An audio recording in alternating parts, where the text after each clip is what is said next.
श्री महामती कये साथ जी ये इतक कहे बयान। श्री देवचंद्र जी के स्वरूप के नेक कहे पहचान। श्री देवचंद्र जी के स्वरूप के नेक कहे पहचान। प्रकरण 5। अब यहाँ से आए बीच हल्लार देश, तहाँ नौतनपुरी मिने बहुत जम्मा भए खेस। तहाँ नौतनपुरी मिने बहुत जम्मा भए खेस। अब यहाँ से आए। उपस्थित सबै वितकका रसिक श्रोतागण, सुन्दर साँझजी, सबैलाई म स्वागत गर्दै सबैलाई प्रेम प्रणाम गर्छु। प्रणाम जी। हामी लालदासजी कृत वितकका चौपाईहरूको चिन्तन गर्ने सिलसिलामा प्रकरण 5 मा पुगेका छौँ। हामी प्रकरण 4 मा चिन्तन गर्दै थियौँ भोजनगरको वितकलाई। भोजनगरमा देवचन्द्रजी महाराज 21 वर्षको उमेरमा आइपुग्नुभयो र 4 वर्ष गुरु हरिदासजीसँग रहेर खोज गर्नुहुन्छ। भोजनगरमा मुख्य वितकको आयाम भनेको ब्रजको स्वरूपबाट देवचन्द्रजी महाराजले दर्शन प्राप्त गर्नु हो। त्यस पछाडि उहाँको दिल दिमाग अलिकति परिवर्तन हुन्छ। मैले ध्यानमा त ब्रजको दर्शन गर्न सकेँ, प्रत्यक्ष ब्रजको दर्शन म किन नगरौँ, एउटा चाहना उहाँको हृदयमा आयो र त्यो ब्रजको स्वरूपसँग चित्त बाँधियो। चित्त बाँधिए पछाडि त्यो स्वरूपले डोर्याउँदै डोर्याउँदै उहाँलाई त्यहाँबाट अगाडि बढायो। दोस्रो, जब हरिदासजी बालमुकुन्दजीलाई सेवा गर्नुहुन्थ्यो, बालमुकुन्दले भनेको कुरा स्मरणमा आउँथ्यो। त्यसैले हरिदासजी तुरुन्तै गएर देवचन्द्रजीलाई प्रणाम गर्नुहुन्थ्यो। गुरुले शिष्यलाई प्रणाम गर्न शोभा दिँदैन। देवचन्द्रजी हरिदासजीले प्रणाम गर्न योग्य व्यक्तित्व हुनुभए तापनि यद्यपि सत्यम तदपि लोक विरुद्धम न आचरित भनेर नीतिले भनेको छ। सत्य भए पनि लोक विरुद्ध यदि त्यो छ भने त्यसो गर्नु हुँदैन भनेर यो मर्यादालाई बचाउनको लागि पनि अब त्यहाँबाट अगाडि बढ्ने निश्चय गर्नुहुन्छ। र समाजले लीलबाई मातालाई पनि अनेक प्रकारले पारिवारिक सम्बन्धको विषयमा टिप्पणी गर्न थालेपछि त्यो ठाउँमा नबस्ने निर्णय गर्नुहुन्छ र अगाडि बढ्नुहुन्छ। कहाँ जानुहुन्छ? अगाडि ब्रज रासलीलाको विषयमा खोज गर्ने भनेर निस्किनुहुन्छ। उमेर 25 वर्षको छ र भोजनगरबाट अगाडि बढे पछाडि उहाँ कहाँ पुग्नुभयो? हल्लार देशमा पुग्नुभयो। म चौपाई 1 बाट सुरु गर्दैछु। नौतनपुरी लीला भनेर शीर्षक लेखिएको छ। अब यहाँ से आए। यहाँ से आए भनेको भोजनगरबाट आउनुभयो। कहाँ? बीच हल्लार देश। हल्लार देशमा आउनुभयो। हल्लार देश भनेको सौराष्ट्र, वर्तमान काठियावाड हो। हल्लार भनेको पानी कम भएको, जमिन अलिकति माथि उठेको ठाउँ हो जसलाई हल्लार भन्ने गरिन्छ। र त्यसको अर्को नाम पनि रहेछ जामनगर भनेर, परन्तु यहाँ लेखिएको छैन यो चौपाईमा, परन्तु जामनगर पनि भन्ने गरिन्छ। त्योभन्दा अगाडि नवानगर पनि भन्ने गरिन्थ्यो हल्लार देशलाई। नवानगर किन भनियो भने भगवान कृष्णले वैकुण्ठ गमन गर्ने जब निश्चय गर्नुभयो त्यति बेला अर्जुनलाई भन्नुभएको थियो, म गए पछाडि द्वारिका डुब्नेछ, मेरा रानीहरू र मेरा प्रजाहरूलाई तिमीले सुरक्षित स्थानमा लगेर राखिदिनौ। अर्जुनले नयाँ नगरको स्थापना गर्नुभएकोले गर्दाखेरि त्यसलाई नवानगर पनि भन्ने गरिन्थ्यो। र जाम रावल नाम गरेका राजाले आएर त्यहाँनिर राज्य गर्न थाले। त्यस पछाडि नवानगरको नाम जामनगर रहन गयो र त्यही जामनगरलाई हामी वर्तमानमा नौतनपुरी भनेर भन्ने गर्छौं तीर्थ स्थापना भएको सम्बन्धले गर्दा। त्यसैले अब यहाँ से आए बीच हल्लार देश तहाँ नौतनपुरी मिने, नौतनपुरी मिनेमा बहुत जम्मा भए खेस। खेस भनेको जाति, धेरै जातिका मानिसहरू त्यहाँनिर भेला भए।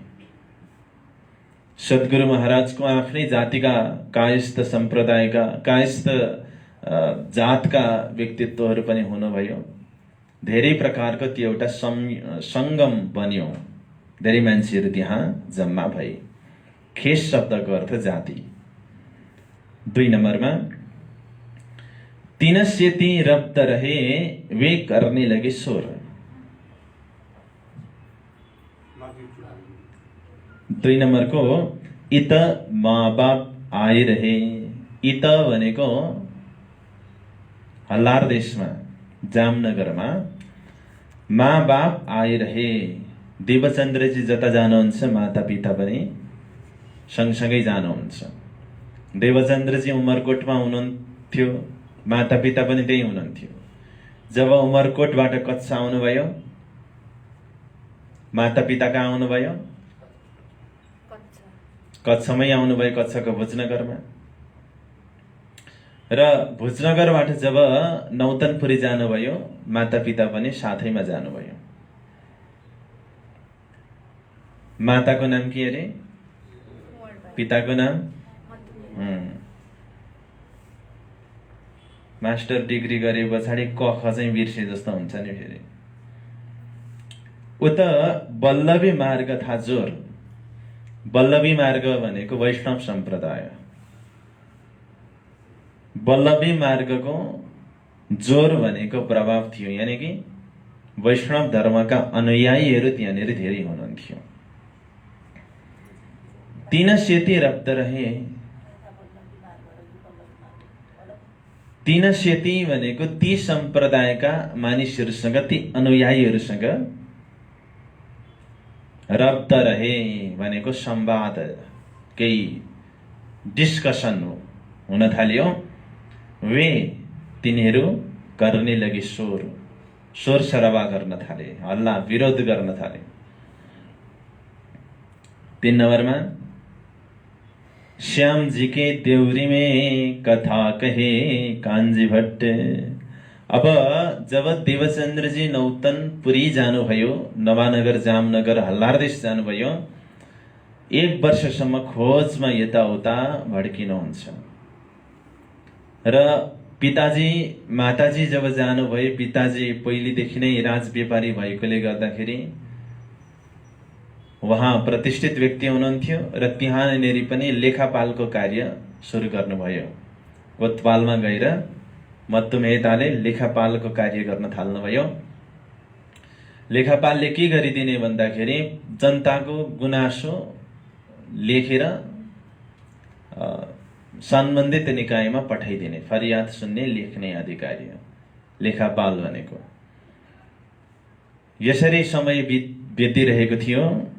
एक दिन मत्तुमेहताजी कतै जानुभएछ, घरमा देवचन्द्रजी मात्रै हुनुहुन्थ्यो र कोतवालमा कुनै काम परेछ लेख्ने सम्बन्धीको, अनि हाकिमले एउटा व्यक्तिलाई पठायो। चौकीदार आएर देवचन्द्रजीको घरमा परैबाट देवचन्द्रजीको दर्शन गरियो। देवचन्द्रजी बिहानै बडा सुन्दर ढङ्गबाट प्रभाती गाउने, राग अलापको साथमा प्रार्थना गर्नुहुन्थ्यो, भजन गाउनुहुन्थ्यो। त्यो देखेर ऊ मन्त्रमुग्ध भए चौकीदार। यो वृत्तान्त मुक्तावलीमा लेखिएको प्रसङ्ग छ यो। र उसले प्रतीक्षा गरिरहे देवचन्द्रजीको। जब सन्ध्यावन्दन आदि कार्य, उहाँको ध्यान चित्त पनि जब सकियो, तब उसले भन्यो कि पिताजीको काम छ, हाकिम साहेबले मलाई लिन पठाउनु भएको। पिताजी कहाँ हुनुहुन्छ? देवचन्द्रजीले जवाफ दिनुभयो, पिताजी घरमा हुनुहुन्न। त्यसो भए पिताजीको साटोमा तपाईँ जानुपर्छ। म जाँदा हुन्छ? हुन्छ। जानुभयो र हाकिमले चौकीदारलाई भन्यो, तिमी गएको त धेरै बेर भइसक्यो, आउन किन ढिला भयो? भन्दा चौकीदारले भने यी मत्तु मेहताजीका यी सुपुत्र हुन्, यिनको बडा मधुर स्वर छ, यिनी यस्तो मिठासपूर्ण ढङ्गबाट कीर्तन गाउँछन्, बडा आनन्द हुन्छ। म त त्यही कारणले गर्दाखेरि त्यतै रहेँ। हाकिम साहेबले भन्नुभयो, म पनि यो कागजको कामले गर्दाखेरि निकै थाकेको छु मानसिकता, त्यस्तो छ भने म पनि सुन्छु, एउटा गाउ न त भनेर देवचन्द्रजीलाई भन्दाखेरि देवचन्द्रजीले मान्नु भएन। म त परमात्मालाई रिझाउनको लागि, म परमात्माको लागि गाउँछु, म अरू कसै व्यक्तिलाई इम्प्रेस गर्नको लागि गाउँदिन। म गवैया होइन, म भजनीय हुँ। यति भने पछाडि देवचन्द्रजीले मान्नु भएन, कुरा सकियो। घर फर्केर आउनुभयो र त्यो सबै वृत्तान्त भन्दाखेरि पिताजीले एउटा जाबो भजन गाइदिएको भए के हुन्थ्यो, गाइदिएको भए हुन्थ्यो। देवचन्द्रजी भन्नुहुन्छ, म सिर्फ गाउँछु त कसैलाई दिखावाको लागि होइन, कसैलाई इम्प्रेस गर्न होइन, कसैबाट वावा पाउनको लागि होइन, म त परमात्मालाई याद गरेर उहाँको अगाडि रुने हो। रुने भन्ने चिज कसैले देखाउनको लागि गरिँदैन र म कलाकार पनि होइन। त्यसैले पिताजीलाई यस्तो जवाफ दिए पछाडि पिताजीले पनि छोड्दिनु भयो, किनकि बानी त सानैदेखि थाहा छँदै थियो वैरागी। उसलाई यस्ता कुरा गरेर एउटा सानो पात जतिले पनि छुँदैन भन्ने कुरा पहिल्यै थाहा थियो। तैपनि एउटा आदत हुन्छ क्या सम्झाउने मान्छेको। यस्तै क्रमले गर्दाखेरि 1 वर्ष बित्यो र देवचन्द्रजीले सुन्नुभयो कि एकजना भागवतका प्रकाण्ड विद्वान, शास्त्रका धुरन्धर व्याख्याकार कान्छी भट्ट भन्ने पण्डितले कथा भन्नुहुन्छ श्यामजीको मन्दिरमा भन्ने कुरा सुन्नुभयो र त्यहाँ गएर कथा सुन्न थाल्नुभयो। 3 नम्बरमा हेर्नुहोस्, श्यामजी के देहुरी में, देहुरी भनेको मन्दिरमा कथा कहे कान्छी भट्ट। कान्छी भट्ट कथा भन्नुहुन्छ। निष्ठाले सुन्ने लगे। अब त्यहाँ गए पछाडि निष्ठाको साथमा, नियमपूर्वक, विधि र नियमको साथमा, निष्ठा आस्थाको साथमा सुन्न थाल्नुभयो। र कसरी सुन्नुभयो त उहाँको निष्ठा के हो भन्ने कुरा तल आउँदैछ। तर विशेष गरी सुन्दाखेरि 3वटा चिजलाई ध्यान दिनुपर्छ। त्यो आसन, वासन र अनुशासन। आसन भनेको जुन ठाउँमा आफू बसिन्छ। वासन भनेको बर्तन। बर्तन भनेको हाम्रो हृदय रूपी बर्तन हो, त्यो पनि शुद्ध हुनुपर्छ। एक त आसन ठिक हुनुपर्छ, अर्को वासन ठिक हुनुपर्छ, अनि अनुशासन त्यसमा नभई नहुने चिज हो। यो 3टा चिज हमेशा हुनुपर्छ, अनि मात्रै निष्ठा हुन्छ। आसन भनेको देवचन्द्रजीले सुरुवातदेखि एउटै आसनमा बसेर कथा श्रवण गर्नुभयो। एउटा आसनको पनि मर्यादा हुन्छ, आसनको पनि सिद्धि हुन्छ। त्यसकारणले गर्दाखेरि एउटै आसनमा बस्नुपर्छ भनिएको हो। निष्ठा भनेकै त्यही हो। आज म जान सकिन भने म त्यो आसनमा बसेर सुन्न पनि सक्दिन भन्ने खालको दर्द हृदयमा आउनु चाहिँ निष्ठा हो। अर्को वासन। वासन भनेको बर्तन। बर्तन भनेको के हो त? हाम्रो हृदय रूपी बर्तन। त्यो त शुद्ध हुनुपर्छ, तब मात्रै अडिन्छ। पात्रता बिना त हुँदैन। केसरी दुध नारहेर ज मात्र उत्तम कनक बिना ज पात्र। र अर्को छ अनुशासन। पहिले आफूलाई शासन गर्ने अनि मात्रै अनुशासनको कुरा गर्ने भनेर विद्वानहरू भन्ने गर्नुहुन्छ। र यसैमा मैले हिजो पनि 3वटा दर्जाको कुरा गरेको थिएँ। एउटा हुन्छ प्रवाह, अर्को हुन्छ मर्यादा र अर्को हुन्छ पुष्ट। सुन्नेमा पनि र भन्नेमा पनि त्यो लागू हुन्छ। तर हामी यहाँ सुन्ने कुरा गर्दैछौँ। त्यसैले प्रवाह भनेको लापरवाहको एकवटा स्टेप माथि मात्रै हो। किनकि प्रवाहमा ला अगाडि जोड्ने बित्तिकै लापरवाह हुन्छ। लापरवाही गर्नु भनेको के हो? वास्ता नगर्नु। लापरवाह त्यो चाहिँ नास्तिक समुदाय हो, उसले कुनै परवाह गर्दैन। अब परवाह गरेको भनेको मतलब उसले कमसे कम परवाह गर्छ। गाडीमा हिँड्दै गर्दाखेरि कतै खोला आयो भने पनि यसरी ढोक्छ, मन्दिरहरू देखियो भने पनि यसरी ढोक्छ, किनकि ऊ आस्तिक हो। केही न केही उसले परवाह गर्छ। कतै जाँदाखेरि संयोगले पुराणहरू लाग्दैछ भने बस्छ पनि एकछिन, कथाहरू हुँदैछ भने एकछिन सुनिदिन्छ पनि। उसले केही न केही परवाह गरियो। यो 3वटा दर्जाको कुरा वितकमा पनि छ, यो 3वटा दर्जाको कुरा बाणीमा पनि छ।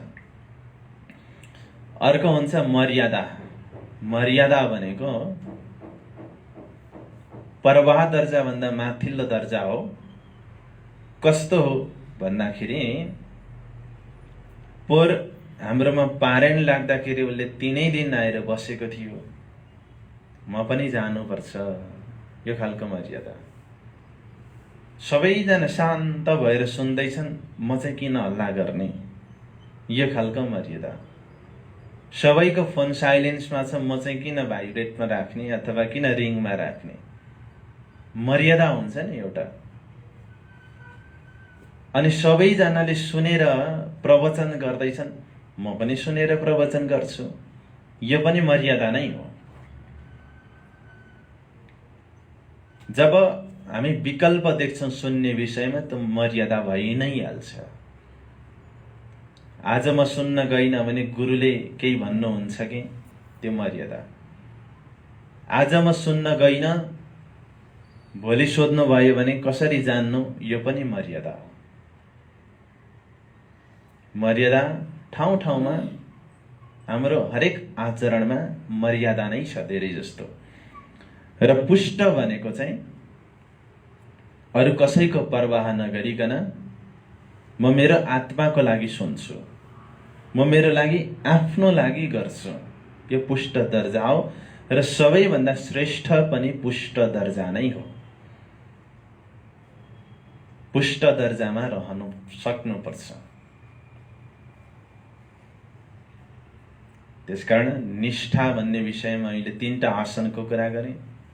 एउटा त आसन, 3टा कुरा गरेँ कि आसन, वासन अनि अनुशासनको कुरा। विभिन्न प्रकारका आसनहरू छन्, 84 आसन छन् नि। तर हाम्रो कन्टेक्स्टमा कुरा गर्ने हो भने अर्को एउटा 85वां आसन पनि भइदिन्छ। त्यो के हो भन्दाखेरि गडबड आसन। गडबड आसन क्या, एकैछिन बस्न खोजे पल्याठी मारेर घुँडा दुख्दिन खोज्छ, अनि खुट्टा फर्काएर अर्कोपट्टि राखो, फेरि 2 मिनेट पछाडि त्यही दुख्दिन थाल्छ, अनि ढाड दुख्दिन थाल्छ, अनि कहाँनेरि दिवाल छ हो, कहाँनेरि खम्बा छ, त्यो हेरेर बस्यो, अनि एकछिन सुन्दै गयो, त्यो शान्त हुन्छ नि त, कथाकारको आवाज सुनेर झ्याप्पै निन्द्रा आइदिन्छ, पछाडि जान्छ कि त अगाडि जान्छ, यसरी। यसलाई भन्छ गडबड आसन। तर त्यो निष्ठा होइन, त्यसलाई निष्ठाले सुनेको भनिँदैन। वास्तवमा देवचन्द्रजी महाराज बिरामी भएर उठ्नै नसक्ने अवस्था हुँदाखेरि पनि, टाइफाइड हुन्छ भनेर वैद्यले रोक्दा पनि पट्टी बाँधेर एउटा लाठी बोकेर कथा सुन्न भनेर निस्किनु भयो। म हाम्रो कुरा गर्दिन, सिर्फ देवचन्द्रजीको कुरा गर्छु। बिरामी हुँदाखेरि पनि जानुभयो। निष्ठा भनेको त्यो चाहिँ हो। म त बिरामी छु, भट्टजीले घरैमा आएर पनि सुनाइदिनुहुन्छ भनेर मतुमेहताजीले भन्दा पनि होइन, मेरो आसन, एउटा आसनमा बसेर सुन्ने मेरो एउटा जुन निष्ठा छ, म त्यसलाई भङ्ग हुन दिन्न, एकै दिन पनि भङ्ग हुन दिनु भएन। त्यसलाई भनिन्छ निष्ठा। जलपानको तब करे जब आहार देवे आकार, जब आहार देवे आत्म, जब आत्मालाई आहार दिनुहुन्थ्यो तब जलपान गर्नुहुन्थ्यो। त्यो चाहिँ निष्ठा हो।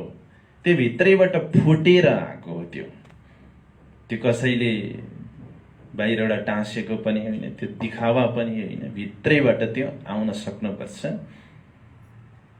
तब त्यो पुष्ट दर्जामा बन्छ अनि त्यो निष्ठा बन्छ। नत्र भने त्यो आडम्बर, पाखण्ड र देखावटी मात्रै हुन्छ। निष्ठाले सुन्ने लगे होए बल्लभियौं से खटपट। यता देवचन्द्रजीले निष्ठाले सुन्दैकोले गर्दाखेरि बल्लभी समुदायहरूमा खटपटी सुरु भयो।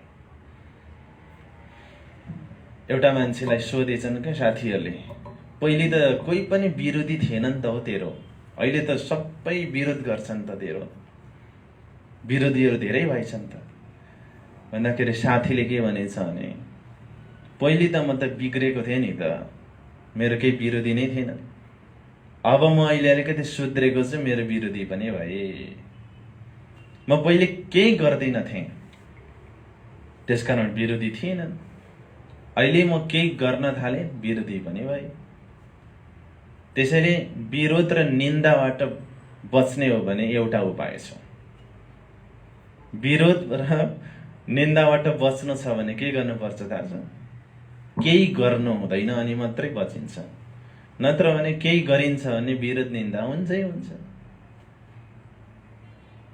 अझ यो साधनाको मार्ग त के बताइएको छ भन्दाखेरि धार तरवार पर भनेको छ। तरवारको धारमा हिँड्नुपर्छ भनिएको छ। सचर सिनगार गर सामी अङ्ग सागा रोम रोम भराए। सामुन्यमा चाहिँ भाला लिएर मान्छेहरू बसेको छ। तिम्रो अङ्ग अङ्गमा रोप्नको लागि तिनीहरू तयार छ। कसैले निन्दाको भाला रोप्छ, कसैले प्रशंसाको भाला रोप्छ।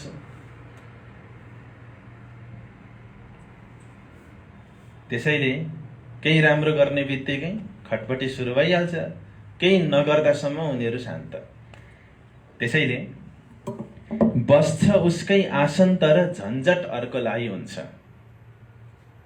बस्छ उसकै आसन तर झन्झट अर्कोलाई हुन्छ। खान्छ आफ्नै लागि फेरि अस्पट अर्कोलाई हुन्छ। बस्छ उसकै आसन तर झन्झट अर्कोलाई हुन्छ। खान्छ आफ्नै लागि फेरि अस्पट अर्कोलाई हुन्छ। अचम्म छ ईर्ष्या मत्सर भन्ने चिज पनि हजुर। अचम्म छ ईर्ष्या मत्सर भन्ने चिज पनि हजुर। सुन्छ निष्ठासँग एउटा खटपट अर्कोलाई हुन्छ। यो हजुर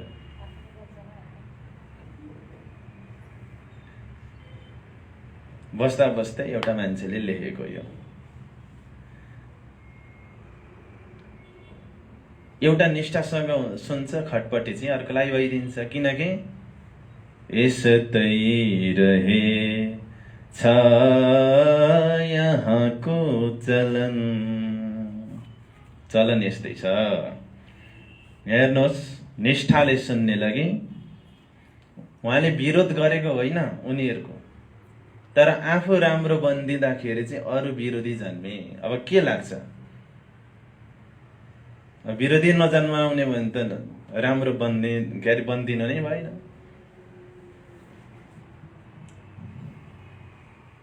त्यसैले सागर जस्तो शान्त बन, हुरी जस्तो जोश राख।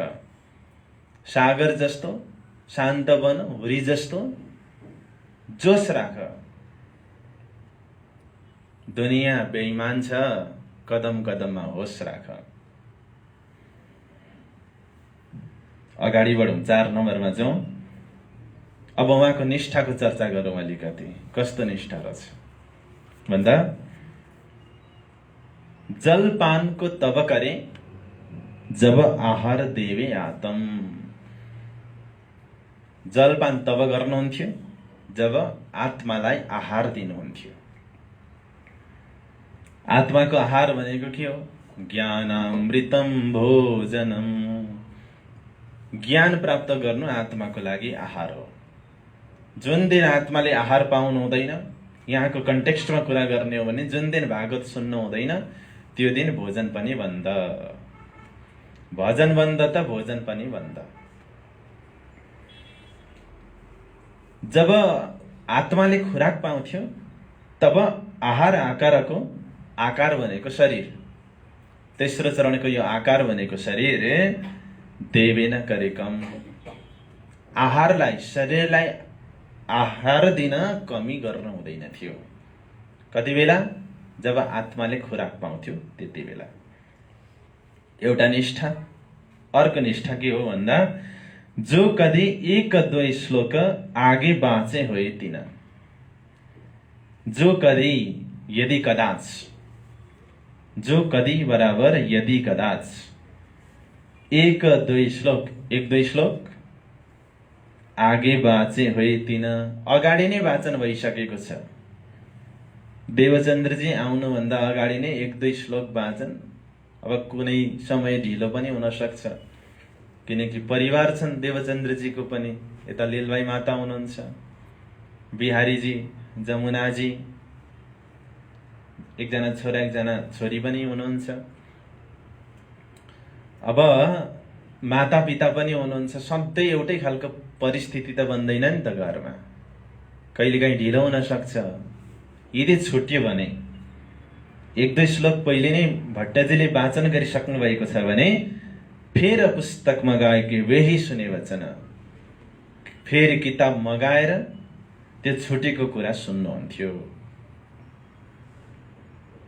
जुन छुट्छ त्यो चाहिँ फेरि किताब मगाएर सुन्ने गर्नुहुन्थ्यो। एउटा निष्ठा। र अर्को निष्ठा, आत्मालाई भोजन नगराइकन शरीरलाई भोजन गराउनु हुँदैन थियो। यो दुईटा निष्ठा। यो निष्ठाको चर्चा किन गरियो भन्दाखेरि साधकहरूमा यस्तै खालको अवस्था आउन सकोस् भनेर। यदि आएको छैन भने कि त जानेकै छैन हामीले, या त जानी जानी पनि गरिरहेका छैनौं, तब न आएन। 6 नम्बरमा जाउँ।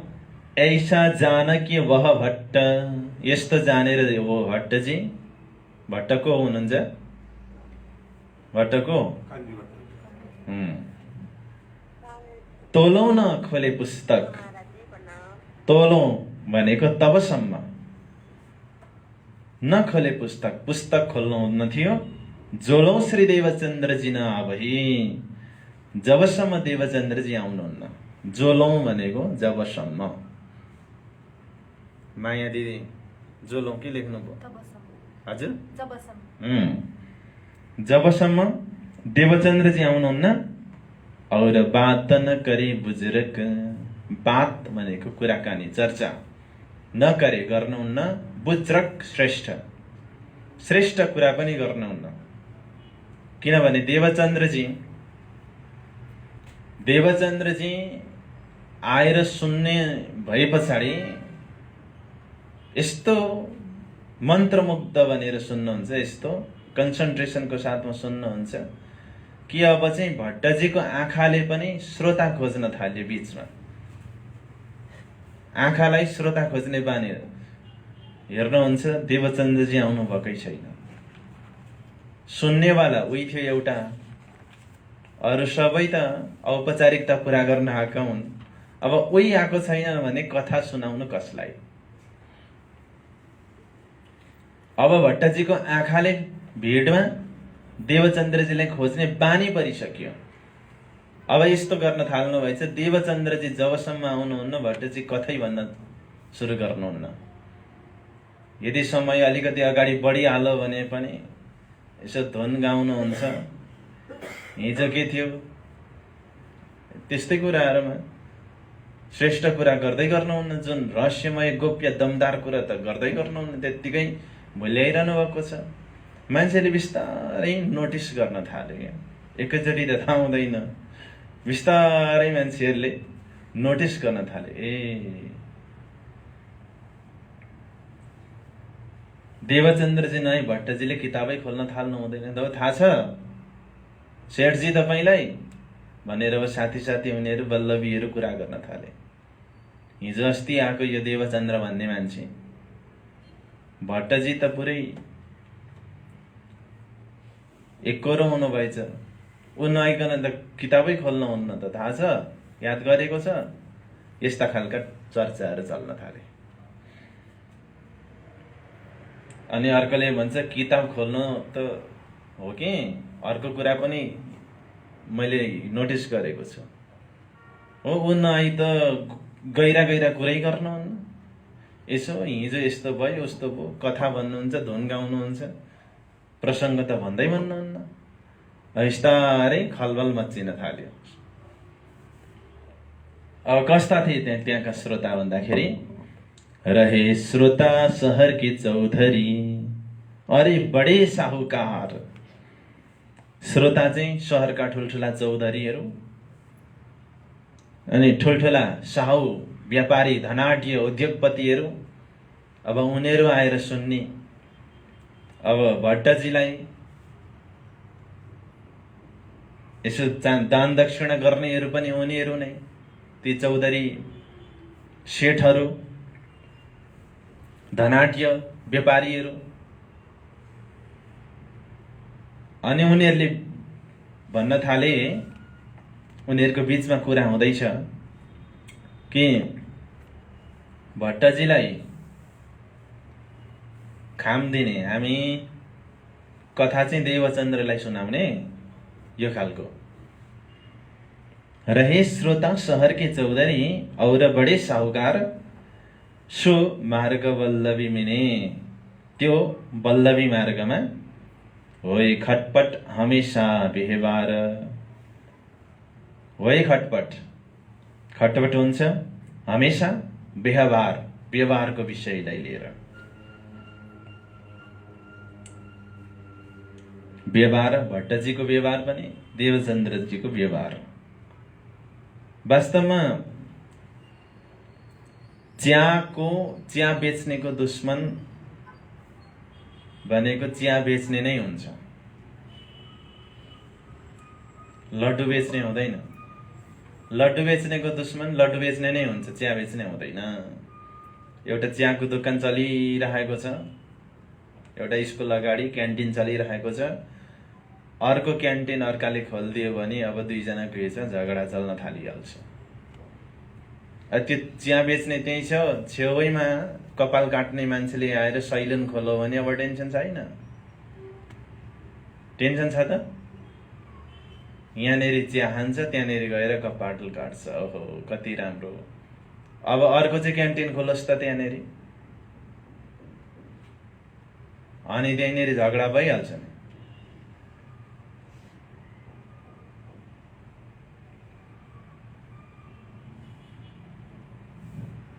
अनि श्रोताको दुश्मन पनि श्रोता नै हुन्छन्। सो मार्ग वल्लभी मिने, होय खटपट हमेशा व्यवहार। अब अगाडि बढौं, 8 नम्बरमा जाउँ। एक दिवस भट्टको पुछिया, सोधि नै हाले एक दिन त। आफू मात्रै सीमित थियो पहिले त, साहुकार बडे चौधरीहरू। अब उनीहरूको आफ्नै रवाफ, आफ्नै शान छुट्टै छ। एक दिन भट्टलाई सोधि नै हाले, किनकि अलिकति घमण्ड छ नि त, हामीले पैसा दिएर पालेको भनेर। सोधे, तुम्हारा क्या इनसे रोजगार? तुम्हारा क्या इनसे रोजगार? रोजगार भनेको आम्दानी। के यो देवचन्द्रले तिमीलाई आम्दानी रोजगारी दिएको छ भनेर फ्याट्टै सोधि नै हाले। तुम्हारा क्या इनसे रोजगार? देवचन्द्रबाट रोजगारी मिलेको छ, आम्दानी हुन्छ, आय स्रोत हुन्छ। यिनले त ठुलै धनको पोको ल्याएर दिन्छन् कि क्या हो? जब लग ए नहीं आवत, जबसम्म, जब लग जबसम्म। कति नम्बरमा पुग्यौं दिदी हामी? जब लग भनेको के लेख्नु भयो? जब लग जबसम्म। ए नहीं आवत, ए भनेको को? ए बराबर देवचन्द्र लेख्नुहोस्। अलिक पछि आफै बानी भएर आफै बुझ्दै गइन्छ। सुरुमा चाहिँ मैले लेखाउन जोड गरेको। जब लग ए नै आवत, जबसम्म देवचन्द्रजी आउँदैनन् तोलौं तबसम्म करू नै उच्चार। उच्चार भनेको उच्चारण, बोल्नु। जबसम्म देवचन्द्र आउँदैनन् तबसम्म त तपाईँ उच्चारणै गर्नुहुन्न। कि रोजगारी दिएको छन् कि क्या हो देवचन्द्रले तपाईँलाई? 9 नम्बरमा तब कान्छी भट्टने, तब कहिया कान्छी भट्टने, कान्छी भट्टले भन्नुभयो मोहेन कहाँ कि आस। उहाँले पनि दरै कुरा गर्नुभयो, मलाई कसैको आशा छैन।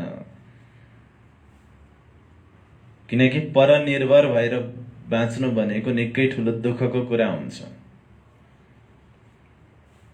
मुझे न कहूं कि आस, मलाई कसैको आशा छैन। मैं आगे बाँचत श्यामाजी के, मैं श्यामाजी, श्यामको यो कृष्णको मन्दिरमा कृष्णको अगाडि वाचन गर्छु।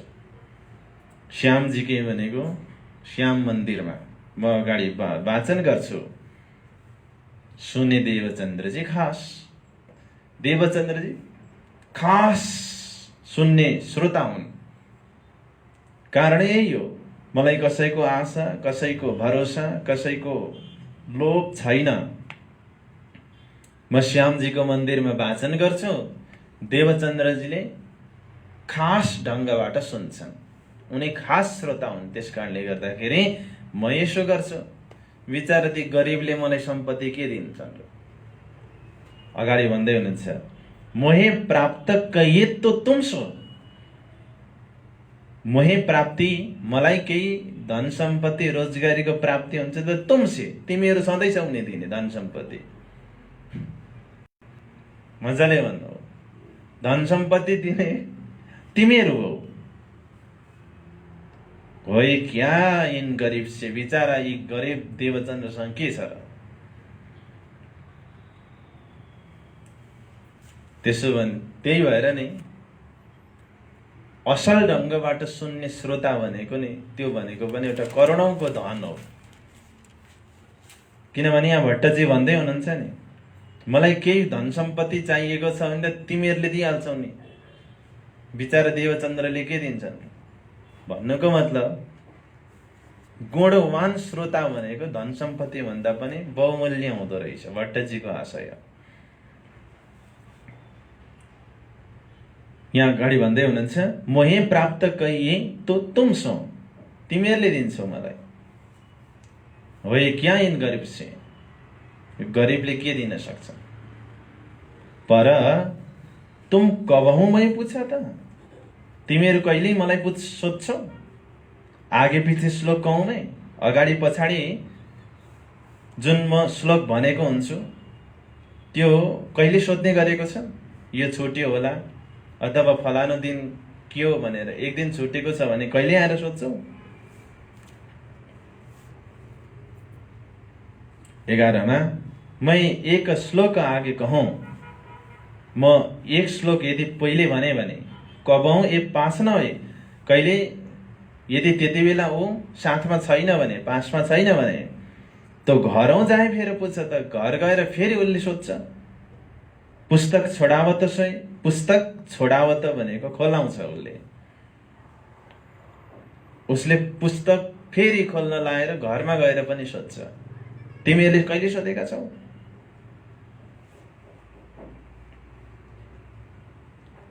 तिस वास्ते 12 मा तिस वास्ते इन आएसे, त्यसकारण तिस वास्ते त्यसकारण इन आएसे, देवचन्द्रजीको जब आगमन हुन्छ, आएसे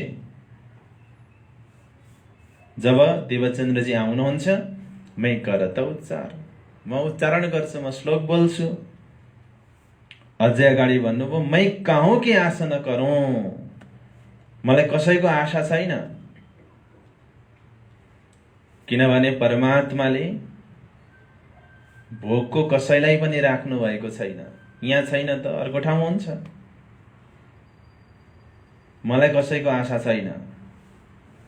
परमात्माले दिलाउनुहुन्छ 2टा रोटी, मेरे चाहिएन कार व्यवहार। र भट्टजीको भावना हेर्नुहोस्, उहाँ भन्नुहुन्छ यो भागवत कथाबाट म व्यवहार चलाउनु छैन, जीवन निर्वाह गर्नु छैन। म यो भागवत कथालाई गरी खाने भाँडो बनाउन चाहन्न। भट्टजीको भावना, उहाँले भन्नुभयो मेरे चाहिएन कार व्यवहार। कार व्यवहार भनेको जीविकाको साधन, व्यवहार चलाउने माध्यम। यो भागवतद्वारा म भागवत कथालाई गरी खाने भाँडो म बनाउँदिन। सिधा नेपाली भाषामा, बुझ्ने भाषामा, मैले घरबार चलाउनु छैन। त मलाई आशा के को?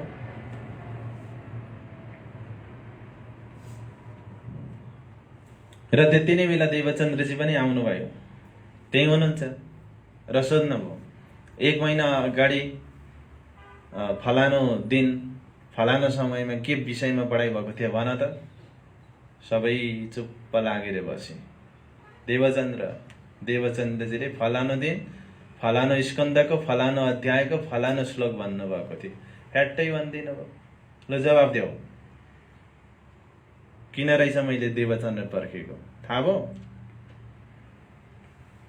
तब सबही मुङ्गे रहे। 13 मा मुङ्गे भनेको चुप लागे, मौन बसे।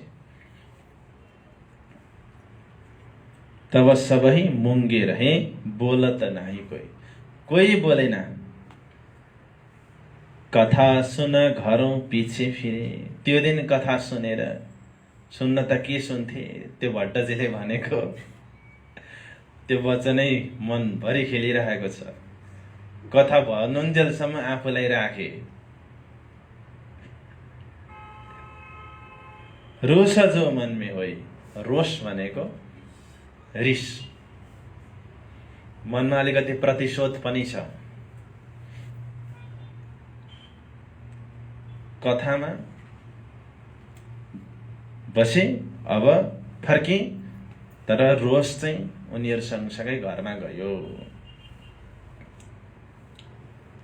अब रोष चाहिँ के हो त भन्दाखेरि देवचन्द्रजीको गल्ती अब के छ त त्यो हामी पत्ता लगाउने अनि भट्टजीको अगाडि देवचन्द्रजीलाई माटोमा मिलाइदिने। रोष भनेको त्यही हो। किनभने देवचन्द्रको नामले आफू बदनामी हुनु पर्यो। भट्टजीले वचनको बाणले हान्नुभयो, अब पैँचो तिर्नु छ, हो त्यो रोष।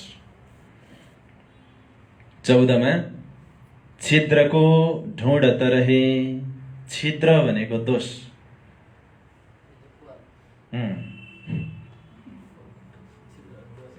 दोष, छिद्रको ढुँड त रहे। के चाहिँ गल्ती छ, के चाहिँ दोष छ भनेर खोज्न थाले। एउटा सिआइडी पनि खडा गरिदिइहाले। पैसावाला मान्छे एउटा मान्छेले बोलाएर देवचन्द्रजीको पछि पछि जा, के गर्छ, कति बेला खान्छ, कति बेला उठ्छ, कति बेला सुत्छ, सबै तैँले हिसाब किताब निकाल। उसको कमजोरी के हो पत्ता लगा। छिद्रको ढुँड त रहे बाहर दृष्ट अहंकार। बाहर दृष्ट भनेको बाह्य अर्थ। अहंकारयुक्त दृष्टिले शब्दको बाहिरी अर्थपट्टि लाग्ने मानसिकता। रहे बाहर, बाहर भनेको जाहेरीमा रहे। अहंकार दृष्टि, अहंकारयुक्त दृष्टि छ। मार्गको पावे नहीं। मार्गको पावे नहीं भनेको तिनीहरूले छिद्र खोजिरहेका छन्, अहंकारयुक्त दृष्टि बनाएर हिँडिरहेका छन्, तर गल्ती मिलिरहेको छैन देवचन्द्रजीको। मार्गको पावे नहीं भनेको देवचन्द्रजीको गल्ती मिलिरहेको छैन। मार्ग भनेको बाटो, तर यहाँ के अर्थ छ यो चौपाईको भन्दाखेरि गल्ती अथवा दोष मिलिरहेको छैन। रहे रब्दको तयार। अब उनीहरू रब्द संवाद विवाद गर्नको लागि उनीहरू तयार भएर बसेका छन्। त्यसैले खुट्टा तान्नेहरू र कुरा काट्नेहरू जति मेहनती र असलहरू कोही पनि हुँदैनन्, किनकि बिना तलब नै यिनीहरूले आफ्नो काम गरिदिरहेका हुन्छन्। उनीहरूले तलब पनि लिँदैन, स्यालेरी पनि दिनु पर्दैन यिनीहरूलाई, तर काम गरिदिरहेका हुन्छन्। निन्दक नियारे रखी आँगन कुटी छवाए। कविहरूले भन्नुभयो, निन्दा गर्नेलाई त आँगनमा कुटी बनेर राखिदिनु। बिना पानी बिना साबुन निर्मल गरी सुबाए। उसले साबुन पनि नलगाइकन, पानीले पनि नधोइकन सबै दोषहरू मेटाइदिन्छ। 15 मा जाउँ अब। और देवचन्द्र जी को पन रहे। अब एउटा गल्ती मिल्नेवाला छ है यहाँनेरि। देवचन्द्र जी को पन रहे। पन भनेको नियम। देवचन्द्र जी को नियम के रहेछ?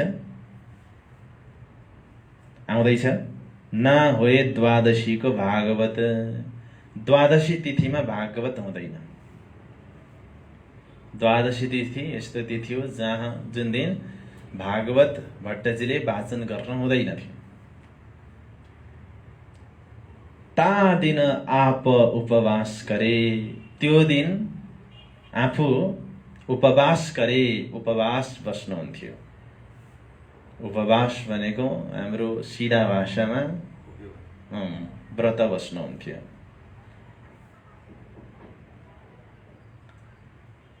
आज आहार नपायो आत्महित।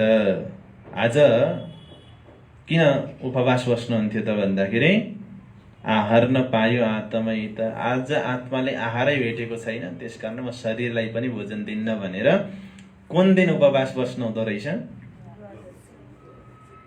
तर बस्नुपर्ने चाहिँ कुन दिन हो?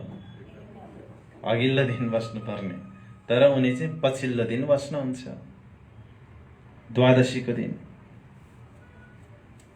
16 मा ए तो भाँडा आहारका। ए भनेको शरीर। यो शरीर त आहारको भाँडो हो। यसलाई जति खुवाए पनि चाहिरहन्छ, कहिल्यै भरिँदैन यो शरीर।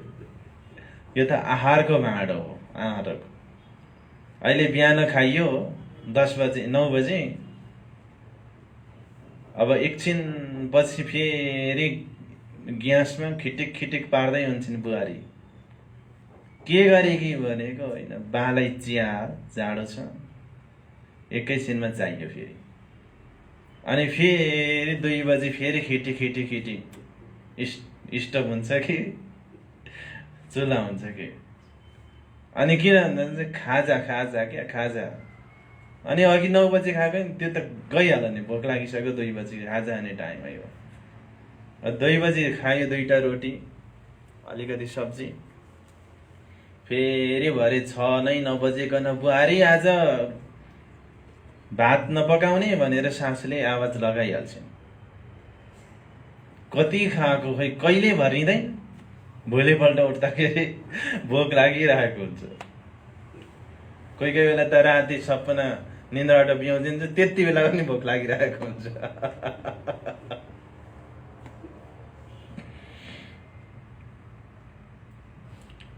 खानु नै यदि पर्दैन थियो भने यो झन्झट केही पनि हुन्थेन, सब खानकै लागि हो। ए तो भाँडा आहारका। आहार शरीर, भाँडा भनेको भाँडो, गाडी भाँडा चाहिँ होइन यो। गाडीमा पनि भाँडा हुन्छ नि, त्यो वाला भाँडा होइन। भाँडा भनेको बर्तन। क्यों कर देऊ आकार। आकार भनेको शरीरलाई किन दिने? आकार भनेको पो शरीर है। आत्मालाई भोजन नगराइकन शरीरलाई भोजन कसरी दिने? क्यों कर भनेको कसरी। यो आकारलाई कसरी भोजन दिने जब आत्माले भोजन पाएको छैन? श्री भागवत सुने निष्ठाबन्ध। श्री भागवत सुने निष्ठावन्तको साथमा भागवत सुन्नुहुन्छ, रहे यहीँको विचार, त्यसैको विचारमा भागवतकै सन्दर्भहरूको मानसिकतामा रहनुहुन्छ, त्यसैको विचार गर्नुहुन्छ। भागवतकै विचार, यहीँको विचार भनेको भागवतकै विचार गर्नुहुन्छ। 17 यह बात उन लोगों ने सुनी अपने कान, बल्ल गल्ती भेट्यो। यह बात, यो कुरा, उन लोगों ने, ती बल्लभीहरूले, विरोधीहरूले, सुनी अपने कान, आफ्नो कानले सुने। के रहेछ गल्ती? ए आहार एकादशीको करे। अब यो भन्दा ठुलो गल्ती के हुन सक्छ? अब चाहिँ गल्ती ठुलै भेट्यो। एकादशीमा भोजन गर्ने, यो कुन शास्त्रमा लेखेको छ एकादशीको भोजन गर्ने? ओहो, अब चाहिँ अब ठिक पारिन्छ। ए आहार एकादशीको गरे, 12 उपवास रहे। जुन दिन चाहिँ टन्न खाने दिन, त्यही दिन चाहिँ उपवास बस्ने, जुन दिन उपवास बस्ने त्यो दिन चाहिँ टन्न खाइदिने। यस्तो उल्टो नियम।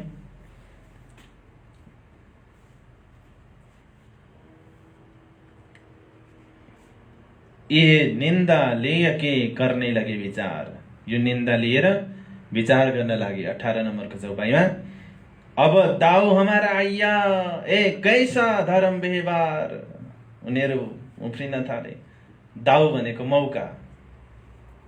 अब मौका हाम्रो हातमा आयो, अब पैँचो तिर्ने मौका हाम्रो आयो। अब यो कस्तो धर्मको व्यवहार हो?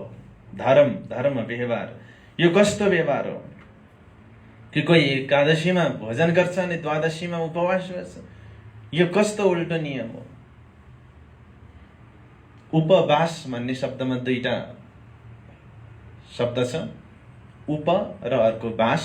उप भनेको नजिक, वास भनेको बस्नु। नजिक बस्नु, नखानु उपवास होइन।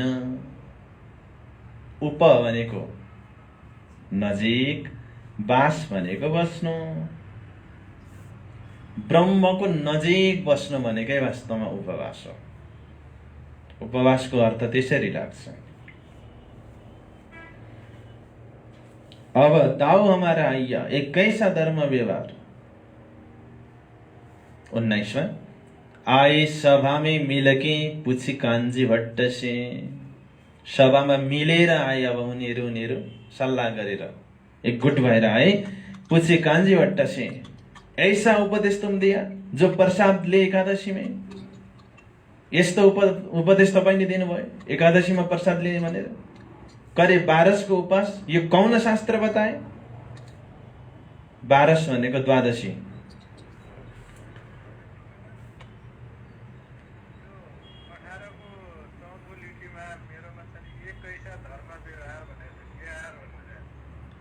व्यवहार भनेको व्यवहार नै हो हजुर, व्यवहार। उनीहरू के भन्न थाले अरे, ऐसा उपदेश तुम दिया जो प्रसाद ले एकादशी में, करे 12 को उपवास, ये कौन शास्त्र बताए? यो कुन शास्त्रले बताएको छ कि एकादशीमा भोजन लिने अनि द्वादशीको दिन चाहिँ उपवास बस्ने? यूं देवचंद्र जी करता है, सो हमसो कौ सम्झाए। यो देवचन्द्रजीले गर्छन् यस्तो, त्यो हामीलाई सम्झाउनुहोस् भनेर भट्टजीसँग गएर भन्न थाले। चौधरी साहुकारहरू। 21वां, तब कान्छी भट्ट ने इन भान्त दिया उत्तर। यस प्रकारको उत्तर दिनुभयो कान्छी भट्टले, जो वे करे सो समझ के। कति विश्वास छ भट्टजीलाई? भट्टजी भन्नुहुन्छ, जो वे करे, देवचन्द्र गर्नुहुन्छ। वे भनेको देवचन्द्र, जो देवचन्द्र गर्नुहुन्छ, समझ के, सम्झेर, जानेर, बुझेर गर्नुहुन्छ। फेर पुछ्के देऊ खबर, उनी जो गर्छन् जानेर बुझेरै गर्छन्। तर मलाई लाग्दैन तिमीहरूले यो जुन निन्दा लिएर आएको छौ त्यो सत्य हो। म उनलाई सोध्छु अनि मात्रै तिमीहरूलाई जवाफ दिन्छु। पहिले देवचन्द्रलाई आउन देऊ। सधैँ 15 मिनट ढिलो जाने भट्ट चौधरीहरू आज 15 मिनट छिटै गएका छन्। देवचन्द्रजीको त ठ्याक्कै टाइममा जाने बानी छ, आइपुग्नु भएको छैन। यस्तो चर्चा हुँदै गर्दाखेरि यूं करते श्री देवचन्द्रजी आए बिराजे सभामे, त्यो चर्चा हुँदै थियो। देवचन्द्रजी आउनु भएछ सभामा। कान्छी भट्ट पुछिया, कान्छी भट्टले सोध्नुभयो यूं श्री देवचन्द्रजी से देवचन्द्रजीसँग यसरी के सोध्नु भएछ? करत 12 को उपवास, एकादशी को करत आहार, मैं तो यहाँ मानी नहीं देवचन्द्र जी करनहार भन्नुभयो। करत 12 को उपवास, तिमी द्वादशीमा उपवास बस्छौ, एकादशीको करत आहार, एकादशीमा आहार गर्छौ, मैं तो यहाँ मानी नहीं, मलाई त यस्तो लागेकै छैन, मैले यो कुरा मानिन। यी साथीहरूले जुन कुरा गर्दैछन् मैले त मानेको होइन, तैपनि मैले सोधेको, मेरो कर्तव्य हो सोध्ने तिमीलाई। मैं त यो मानि नै, मैले त यो मानेको छैन उनीहरूले भनेको कुरा। देवचन्द्रजी करनहार, करनहार भनेको गर्नेवाला। देवचन्द्रजी यस्तो गर्नेवाला हुनुहुन्छ, मैले यो मानेको छैन। तब श्री देवचन्द्रजी उत्तर दिए, देवचन्द्रजीले उत्तर दिनुभयो। कान्छी भट्टको कान ठाडा ठाडा भएका छन्। कसले भन्यो यस्तो हावा कुरा गुरुजी भन्छन् कि देवचन्द्रजीले भनेर? कान्छी भट्टले भन्नुभयो, देवचन्द्रजीले भन्नुभयो, यही भान त हम करत गुरुजी, तपाईले जो सुन्नुभयो ठिक्कै सुन्नुभयो, म त यसै गर्छु। त्यति भनेपछि तब सबैले तब सबैले कह्या अर्थ कहो, हम समझत नहीं त, त्यसो भने अर्थ भन, हामीले यो कुरा सम्झेका छैनौँ, जानेका छैनौँ। यदि तिमी साँच्चै त्यसै गर्छौ भने अर्थ भन्नुहोस्, के कारणले गर्दाखेरि त्यस्तो गर्नुभयो? शास्त्रमा कहाँ लेखेको छ कि एकादशीमा भोजन गर्ने अनि द्वादशीको दिन उपवास बस्ने? उनीहरूले अब त्यति बेलै बढाइ चढाइ गर्न थाले। माथि टुप्पोमा पुर्याएर तल्ल पछार्ने भनेर टुप्पोमा पुर्याउँदैछ नै। अब त्यसैले कसरी टुप्पोमा पुर्याउँदैछ भने फुरुक्क परिहाल्नु हुँदैन, कति बेला पछार्छ र त्यो चाहिँ चिन्तन गर्नुपर्छ। भस्मासुर जस्तो परिदियो भने के गर्ने? भस्मासुर क्या, फकायो, तपस्या गर्यो, अनि खुसी बनाएर वरदान पायो। वरदान त पायो, अब आफैलाई अब जलाउला कि भन्ने डर भयो। यसको मतलब चाहिँ ती भट्टहरूले, ती चौधरीहरूले देवचन्द्रजीको के भन्न खोज्दैछन् त भन्दाखेरि, तपाईँ त्यस्तो जान्ने बुझ्ने, यस्तो विद्वान भएर पनि यस्तो कार्य गर्ने भन्नको लागि यहाँनिर भन्दैछन्।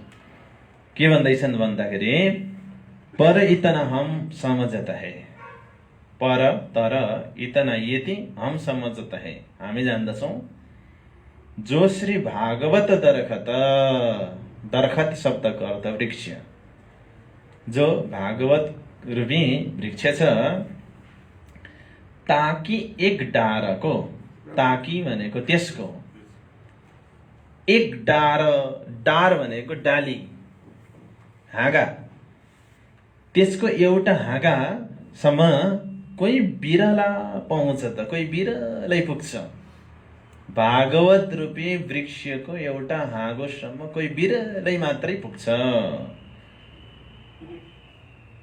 पर तर तुम पात पात की रग में, तिमी त पात पातको नशा नशामा छौ।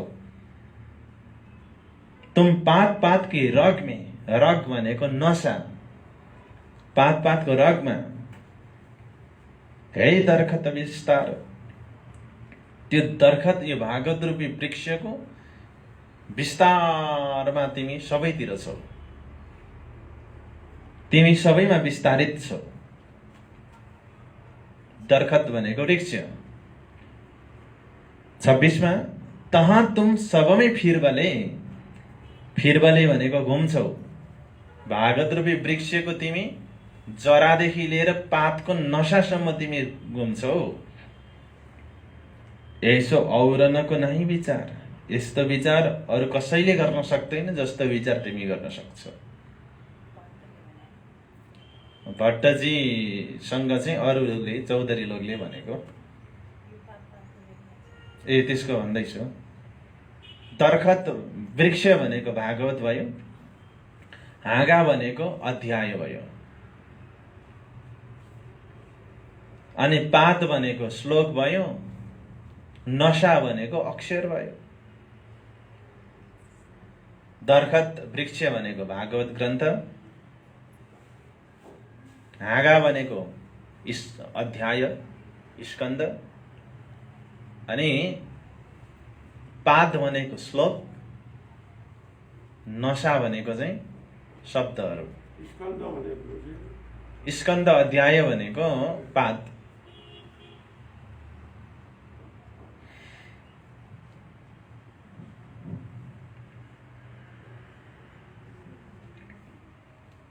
सत्ताइसमा कह्या ये तो तुम कहत हो, देवचन्द्रलाई भन्दैछन् उनीहरू, ये तो तुम कहत हो, यो त तिमी भन्छौ शास्त्रों के वचन, शास्त्रका वचन तिमी बोल्ने वाला, तिमी शास्त्र प्रमाण बिना बोल्दै नबोल्ने वाला हो। तिमी जे बोल्छौ शास्त्र सम्मत बोल्छौ, तिमी शास्त्रको धरातलमा टिकेर बोल्छौ। तिमी ताको साँच जान के, त्यसलाई सच्चा जानेर लेत है सम्झाए मन, हामी मनलाई सम्झाउँछौँ। यदि तपाईले शास्त्र सम्मत कुरा गरिदिनु भए, शास्त्रले पुष्टि गरिदिएन भने हामी मान्छौँ। यो देवचन्द्र कस्तो हुन्? यो त भागवतको वृक्षको पातको नशा नशामा पुगेको हुन्। यिनैले यस्तो जघन्य अपराध गरेपछि अरूले के गर्ला? यो प्रतिशोधले उनीहरू तारिफ गर्दैछन्। सरस्वती देवी त्यति बेला ट्याक्कै मुखमा आएर प्रशंसा पनि गराइदिइहाल्नु भयो। अरूलाई थाहा थिएन भने पनि ती विरोधीहरूको मुखबाट थाहा भयो, ओहो देवचन्द्र त्यस्तो पो छन् भनेर। 28 में तब श्री देवचंद्र जी ने कहा हम लियाए सपन। देवचंद्र जी को पालो आयो र उहाँले भन्नुभयो हम लियाए सपन, मैले यस्तो पन यस्तो नियम लिएको छु। किनभने हे भागवत आहार आत्मको, भागवत आत्माको आहार हो। आत्मालाई यसले सन्तुष्ट गराउँछ, पुष्ट गराउँछ, तृप्त गराउँछ। त्यसकारणले गर्दा जोलौं सुन्ने नपावे मन, जोलौं जबसम्म सुन्ने नपावे, सुन्न पाउँदिन मनले, मन दिएर जबसम्म म भागवत सुन्न पाउँदिन तबसम्म म भोजन गर्दिन। मैले एकादशीमा भोजन गर्ने कारण के हो भन्दा भागवत आत्माको आहार हो। जब आत्मालाई आहार मिल्छ, शरीरलाई भोको राख्नु किन? यहाँ अलिकति आफैले वाक्य पूरा गर्नको लागि अलिकति केही थप्नुपर्छ है। हे भागवत आहार आत्मको, भागवत आत्माको आहार हो। जोलौं सुन्ने नपावे मन, जबसम्म मनले सुन्न पाउँदैन तबसम्म म भोजन गर्दिन। तर जबसम्म म सुन्न पाउँछु, जब मैले सुन्छु, आत्माले आहार पाउँछ अनि म शरीरलाई पनि भोजन दिन्छु। यो भन्न खोज्नु भएको। 29 में सो भागवत द्वादशीको तुम नहीं बाचत। म द्वादशीमा उपवास बस्ने कारण चाहिँ के भन्दाखेरि द्वादशी तिथिमा तपाईँ भागवत वाचन गर्नुहुन्न, मेरो आत्माले आहार पाउँदैन अनि म शरीरलाई पनि आहार दिन्न, त्यसैलाई तपाईँहरूले उपवास भन्ने शब्दले उपमा गरिदिनु भयो। म त भोकै बसेको हो, उपवास बसेको पनि होइन, तर उपवास तपाईँहरूले भनिदिनु भयो द्वादशीमा। किन भन्दाखेरि तपाईँ भागवत सुनाउनुहुन्न, आत्माले आहार पाउँदैन, शरीरले आहार किन दिने? मैं तब आकार को 29मा मैं तब आकार को, आकार भनेको शरीरलाई आहार नदेव त आहार दिन्न, किनभने आत्माले भोजन पाउँदैन द्वादशी तिथिमा, त शरीरलाई भोजन किन दिनु? एकादशीमा आत्माले भोजन पाउँछ, शरीर भोको राख्नु किन? यस्तो खालको तर्क पेश गर्नुहुन्छ। र त्यति मात्रै होइन, और 30 नम्बरमा और एकादशीको लेत प्रसाद, एकादशीमा म प्रसाद लिन्छु, ताको भेद इतना जानत, त्यसको रहस्य, भेद भनेको रहस्य यति सम्झौं कि कोट एकादशी एक शीतके तुल्य न आवत। कोट एकादशी, करोडौं एकादशी एक शीतको परमात्मालाई अर्पण गरेको भोजनको एउटा कण बराबर, तुल्य भनेको बराबर नआवत, बराबर आउँदैन। करोडौं एकादशी भगवान श्री कृष्णलाई अर्पण गरेको प्रसादको एउटा कण बराबरमा पनि आउँदिनन्। त भागवतको माध्यमबाट श्री कृष्णजीलाई अर्पण गरेको प्रसादै म पाउँदाखेरि त मैले करोडौं एकादशीको व्रत पहिले नै पूरा गरिसकेँ। जब मैले एक शीतो अन्न ग्रहण गर्छु, तब कसले भन्नु कि म एकादशीको व्रत बस्दिन भनेर? 31मा श्री पार ब्रह्म लीला रसका, यो भागवत कस्तो? पार ब्रह्म लीला रसका, पार ब्रह्मको लीला रसले भरिएको यह जो ग्रन्थ श्री भागवत, यो भागवत ग्रन्थ हो जहाँ परब्रह्मको लीला रस ओतप्रोत छ, त्यो यो भागवत ग्रन्थ भनेको। तिनको सुनकी स्वर्गका, त्यो पार ब्रह्मको रसले ओतप्रोत भएको ग्रन्थलाई सुनेर अचम्म लाग्छ कि मान्छेले स्वर्गको लागि यसलाई साधनाको विषय बनाएका छन्। त्यो भागवत रसले त के गर्छ? परब्रह्मको स्वरूपलाई पक्राइदिन्छ। यो त त्यो हो। अनि त्यसलाई छोडेर स्वर्ग पुग्ने साधना कोही गर्छ एकादशीको व्रत बसेर? बुझ्नुभयो? एकजना बुझ्ने तपाईँ नै त हुनुहुन्छ भने कसलाई सोध्नु?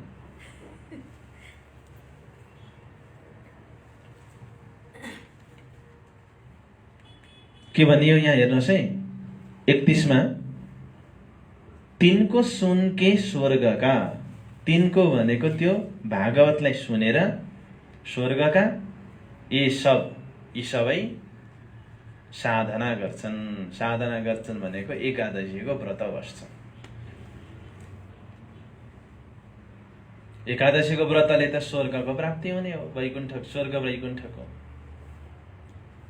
तर भागवतको रसले त परमात्माको प्राप्ति गराइदिन्छ। अनि भागवत छोडेर एकादशीको व्रत लिन जाउँ? एउटा प्रमाण छ, म तपाईलाई पढेर सुनाउँछु।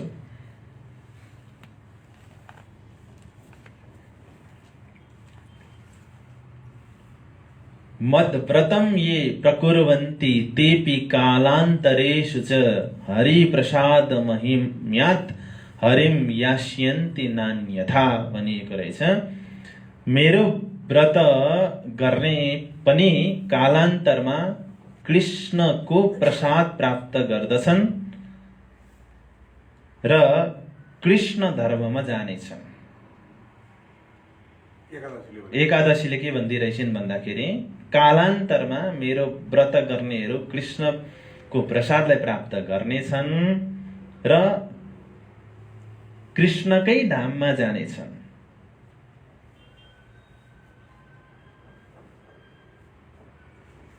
के भनेछिन् अरे एकादशीले?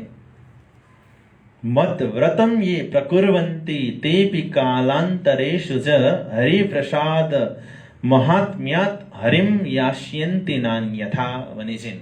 त्यसको मतलब मेरो व्रत गर्नेवाला पनि कालान्तरमा गएर कृष्ण भक्तिलाई, कृष्णको प्रसादलाई प्राप्त गर्नेछन् र कृष्णकै धाममा जानेछन् भनेर एकादशीले भनेछिन्।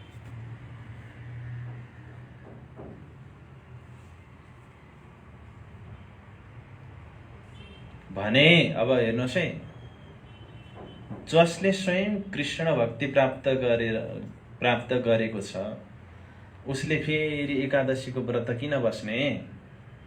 स्वयं एकादशीले भनिन् कि कालान्तरमा गएर कृष्णको प्रसाद प्राप्त गर्नेछन् र उनीहरू कृष्णकै धाममा जानेछन्। जसले कृष्णलाई नै प्राप्त गरिसकेको छ फेरि फर्केर एकादशीमा किन जाने? मूलमा पानी हाले पछाडि हाँगा पात फल फूल सबै तृप्त हुन्छन् भने पातमा पानी हाल्न किन जाने? यो तार्किक विचार राख्नु भयो।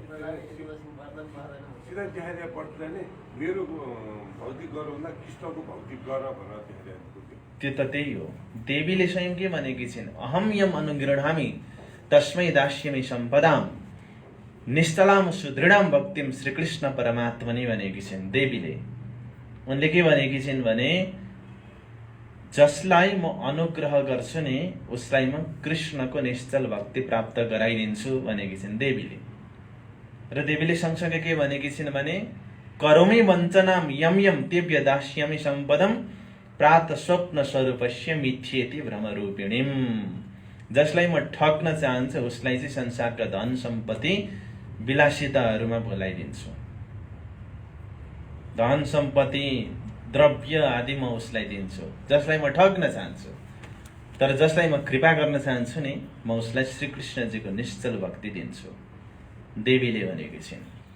एकादशीले पनि त्यही भने अन्तिममा कृष्णकै शरणमा जानुपर्छ, उसैको मन्त्रको प्राप्ति गर्नुपर्छ। यदि म खुसी भएँ भने म त्यो भोजन त्यो प्रसादी प्राप्त गराइदिन्छु। पहिले एकादशी देवीलाई व्रत बसेर प्रफुल्लित बनाउनु पर्यो, खुसी सन्तुष्ट बनाउनु पर्यो, प्रसन्न बनाउनु पर्यो, अनि फेरि कृष्णको प्रसादी प्राप्त गरेर मात्रै कृष्णको धामलाई प्राप्त। त्यो लामो बाटो भयो। लामो बाटोमा त धेरै घुम्तीहरू हुन्छन्, अर्कोपट्टि गइयो भने, तर छेउैमा भएको धाम स्वरूप नामलाई छोडेर त्यो लामो बाटो किन हिँड्ने? यो प्रकारको तर्क राख्नुहुन्छ। यति भने पछाडि 32 नम्बरमा तब काञ्जी भट्टिकैया, काञ्जी भट्टले भन्नु देव यिनका उत्तर। ए चौधरीहरू, ए साहुकारहरू उत्तर देऊ। अब छ कसैको उत्तर दिने हिम्मत? उत्तर देऊ। जवाब न आया काहू को, कसैलाई जवाफ आएन। धन धन कहिया यौं कर, सबैले धन्य हो देवचन्द्र। अब चाहिँ हामीले हार स्वीकार गर्यौं, तपाईले शास्त्रसम्म जुन कुरा गर्नुभयो तपाई धन्य हुनुहुन्छ भनेर सबैले जय जयकार गरे। तर काञ्जी भट्टले खुलेरै प्रशंसा चाहिँ गर्नु भएनछ है। हरिदासजी जस्तो, हरिदासजी भक्तिमा मगन हुनुहुन्थ्यो, खोलेरै ओहो मैले पनि नसोचेको कुरा तिमीले भन्यौ भनेर प्रशंसा गर्नुभएको थियो। अब भट्टजी त अलिकति ज्ञानी ध्यानी हुनुहुन्छ, ज्ञानीलाई अलिक अहंकार आउँछ, झुक्न गाह्रो मान्छ। तर हरिदासजी भक्तिमा मग्न हुनुहुन्थ्यो, त्यसैले प्रशंसा गर्नुभयो। 33 मा जाउँ अब। इन भान्त चर्चा मिने रहत है एक रस, यस प्रकार इन भान्त यस प्रकार चर्चा मिने चर्चामा रहत है एक रस, एक रस रहन्छ, एक रस। अब चाहिँ विरोध गर्नेहरूले पनि विरोध गर्न छोडे। त्यसैले भन्ने गरिन्छ भक्तको पहिले विरोध हुन्छ, त्यस पछाडि मानिसहरू मौन बस्छन् अनि अन्त्यमा प्रशंसा हुन्छ भनिएको छ। वास्तवमा त्यही भयो। पहिले विरोध भयो, पछाडि मौन बसे, पछि फेरि प्रशंसा हुन लाग्यो।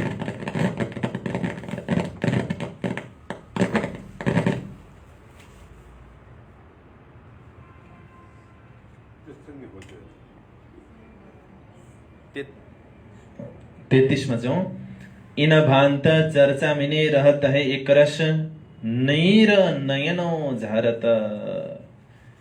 नयनबाट नीर झर्छ। नीर भनेको पानी, पानी भनेको आँसु।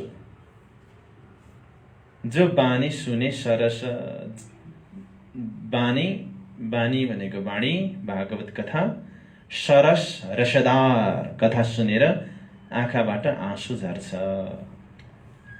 आँसु किन झर्छ? एउटा दर्दको आँसु झर्ने हो त्यो। किन झर्छ भन्दाखेरि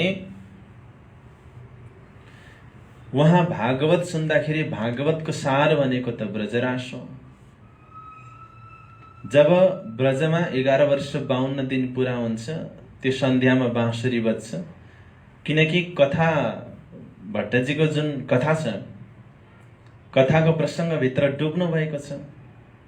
11 वर्ष 52 दिन पछाडि बाँसुरी बज्दाखेरि देवचन्द्रजी पनि ब्रजको गोपी भएर दौडिनुहुन्छ। बाँसुरीको धुनपछि दौडिनुहुन्छ, तर दौडिँदा दौडिँदै देवचन्द्रजी वृन्दावनमा पुग्नुहुन्छ, तर बाँसुरीको धुन बिचैदेखि गायब भएर अर्कोपट्टि गइदिन्छ।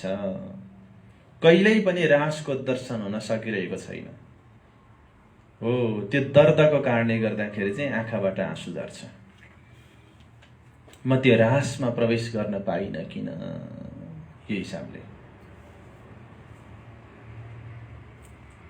तर आँसु आउँदैमा कथाले प्रभाव पारेछ भन्नु चाहिँ हुँदैन। बाख्रो हराएको छ भने गुरुजीको दाढी हल्लिँदाखेरि पनि रुन आउँछ। 10 वर्ष अगाडि बाख्रो हराएको रहेछ, गुरुजीको कथा भन्ने गुरुजी कस्तो हुनुहुँदो रहेछ भन्दाखेरि सेतै हो, अनि त्यो हराएको बाख्रोको पनि दाढी रहेछ। अनि गुरुजीले प्रवचन गर्दै जाँदाखेरि त दाढी हल्ल्यो नि त गुरुजीको। ओहो, मेरो 10 वर्ष अगाडि हराएको बाख्रो पनि यस्तै थियो भन्दै आँसु झरेको रहेछ। गुरुजी चाहिँ मक्खै फेरि मैले कति राम्रो कथा भने सबै रोए हौ, आज त सबै रोए वाह भनेर।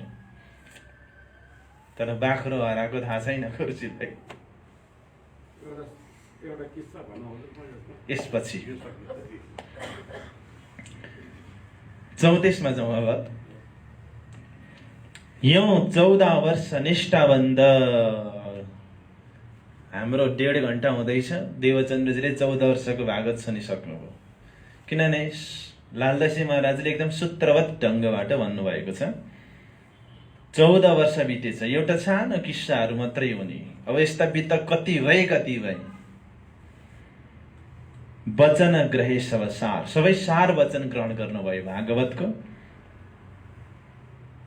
हामी त 6 महिना भागवतको तालिम लियो भने भागवताचार्य, भागवत भास्कर भन्ने टाइटल लिएर फर्किन्छौँ। अनि त्यही भागवत सद्गुरुले त 14 वर्ष सुन्नुभएछ। फेरि सद्गुरुले त भागवताचार्य, भागवत भास्कर भनिँदैन। अचम्म छ। यौ 14 वर्ष निष्ठाबन्ध, वचन ग्रहे सब सार, या उपरान्त कृपा भई। यो चाहिँ बढी बात हो। या उपरान्त त्यो 14 वर्षको समय पुरा हुनै लाग्दाखेरि कृपा भयो। ताको कहूँ विचार। अब म त्यो कृपाको कुरा गर्न चाहन्छु। त्यो विचार, त्यो कृपावाला विचार भन्न गइरहेको छु। मामती कहे ए साथ जे ए नौतनपुरी की हकीकत। यो नौतनपुरीको हकीकत हो। हकीकत भनेको वास्तविकता, वृत्तान्त। और जो आगे की कहूँ, अब अगाडिको भन्छु। भई जो बितक, अगाडि जो बितक भयो त्यो म अब भन्नेवाला छु। अहिलेसम्म मैले 14 वर्षसम्म भागवत सुनेको बितक भने। श्री मामती कहे साथ जी, ये नौतनपुरी की हकीकत और जो आगे की कहूँ, भाई जो बीतकईता, भाई जो बीतकईता। बोलो श्री प्राणनाथ प्यारी की, लालदास जी महाराज की, बीतक साहिब की। पिया तुम हो तैसी की जियो में अर्ज करो मेरे पियो जी, हम जैसे तुम जीना करो मेरा तलफ तलफ जाए जीव जी। जीबरा तो जीवे नहीं, क्यों मिटे दिल की प्यास जी। तुम बिना में किन सुख हो पिया, तुम हो मेरे आस जी। आस बिरानी तो करो पिया, जो कोई दूसरा हो जी। सब विध पिया जी समारथ दिन, रही न जात रोए रोए जी। जन्म अंधे जो हम होते पिया, सो तुम देखते कीजिए। जब तुम आप दिखाओगे, तब देखूंगी नैना भराए जी।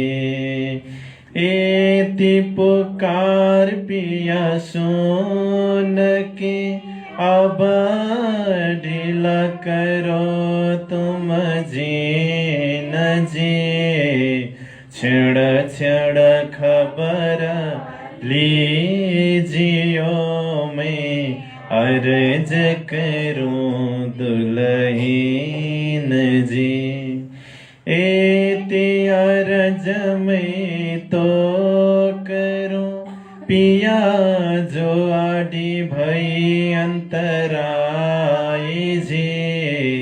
सो आडी अंतराय टाल के दुल्हा, लीजिए कांठ लगाए। कांठ लगाए कांठ सौंपिया, कीजिए हास विलास जी। वारणी जाई श्री इंद्रावती पिया, राखो कदमों के पास जी। दुल्हा में दुल्हन पिया, और न जानो बात जी। इस कसों सेवा करो पिया, सब अंगो साक्षात जी। सदा सुख दाता धाम धनी, मैं का कहूँ इन बात जी। श्री महामती जुगल स्वरूप परवरी, अंगना बलि बलि जात। तुम हो तैसे कीजियो में, अर्ज करूं मेरे पियो जी। मैं अर्ज करूं मेरे धानी जी। धाम के धनी के